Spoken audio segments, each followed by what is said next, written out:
Hey guys, welcome back. Today we've got a real common repair on a Pentair backwash valve. You can see this one is leaking right here at the top where the handle goes in. Very easy, very common problem.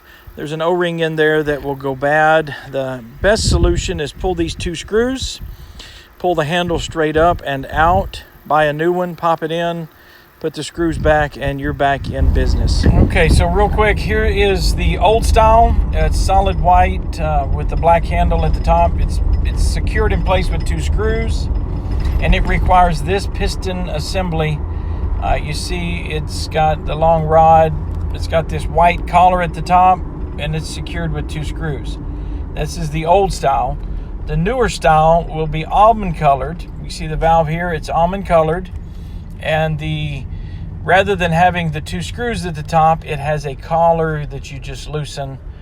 You pull that piston out the same way, loosen the collar, pull the piston, and put it back. And you see in the replacement kit, you get the piston and a new collar for the top. So just make sure you're getting the right one. They're both in the description. Check them out, old style, new style. Hope that helps you have a great weekend.